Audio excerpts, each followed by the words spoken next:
Reporting live from Hyper's Club in Atlanta for Hype Plus News, I'm John Alva. During an appearance on Bill Maher's Club Random podcast, Terrence Howard will go on to reveal he once turned down the opportunity to portray Smokey Robinson in a biopic. Howard stated the decision was the biggest regret of his life. However, he would go on to disclose the only reason he turned down the chance to play Robinson was because he was already in talks with Lee Daniels to play Marvin Gaye in another biopic. Interestingly enough, Howard would also refuse to play Marvin Gaye once he found out more information regarding the project. Now, the reason behind Howard declining the role, Gaye was rumored homosexuality. In regards to Gaye's alleged sexuality, Howard would say he would cut his lips off if he ever had to kiss a man. Howard was going to tell his story of talking to Quincy Jones as he was in talks with Lee Daniels to produce the film. During the podcast, Howard would end up telling Maher, "You know what happened with that? I was once over Quincy Jones's house. I'm asking Quincy, I'm hearing rumors that Marvin was gay." And I'm like, "Was he gay?"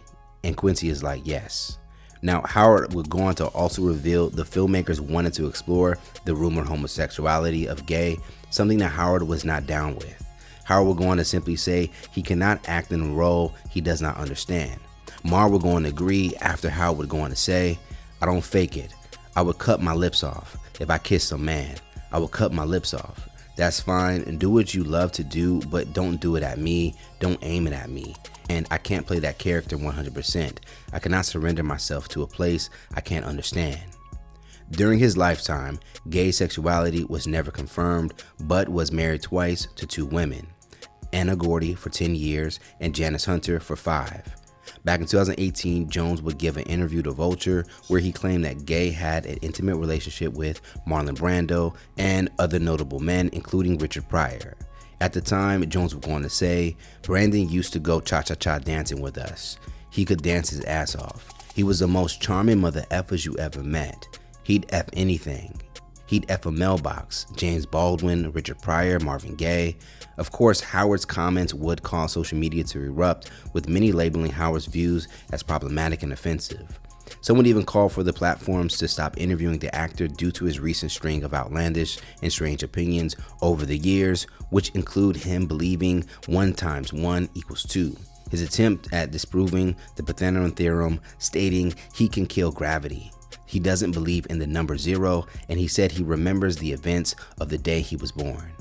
After hearing these comments from Howard, multiple social media users would voice their opinions, with many not taking the side of Howard. One social media user would repost several pictures of Howard on the red carpet, accepting kisses on the cheek from actors Cuba Gooding Jr. and Paul Giamatti, clearly meant to show that Howard has no problem getting kisses from men. The caption said, "Okay, Terrence Howard, thanks for letting us know about your personal boundaries." Another user brought up Howard's history with domestic abuse, posting several incidents, writing, "Judging by Terrence Howard beating his girlfriends/wives and other women and attacking the producer of a Broadway musical, I'm having a hard time believing he likes women. Trash heap." One more would point out and ask the question, "I don't know who talks about gay topics the most, Corey Holcomb or Terrence Howard? Gee damn." Howard's reveal comes just months after Denzel Washington made headlines after announcing he kissed a man on the lips during the filming of his last film, Gladiator II. While promoting the movie back in November 2024, Washington would go on to say, "I actually kissed a man in the film, but they took it out. They cut it. I think they got chicken. I kissed the guy full on the lips, and I guess they weren't ready for that yet. I killed him about 5 minutes later. It's Gladiator. It's the kiss of death." Now, of course, as soon as that quote hit mainstream media, it set the industry on fire, as many couldn't believe that Washington would kiss a man on film. The story got so much attention, director Ridley Scott would come out to deny the kiss even happened at all. Washington would come out later to clear the air, claiming, "It's really is much ado about nothing. They're making more of it than it was. I kissed him on his hands, I gave him a peck, and I killed him." Folks were relieved that there was no kiss in the final cut of the film, as it may have made Washington's audience see him in a different light. Now, it's possible Howard, who has played a ladies' man in different roles, may not want to see his audience see him in a different light, which is another reason he may have declined the role of Marvin Gaye. So what do you guys think about Terrence Howard refusing to play a gay role in a Marvin Gaye biopic? Let's talk about it more in the comments below. Plus, save the day for the latest news in comedy, culture, and sports by subscribing here to our YouTube channel and follow Hype Plus across all social media. Plus, if you enjoyed this story, you can always send us a super thanks by hitting the button below, and you could tip us what you want to continue to show your support. Reporting live from Hype Plus Club in Atlanta for Hype Plus News, I'm John Abba.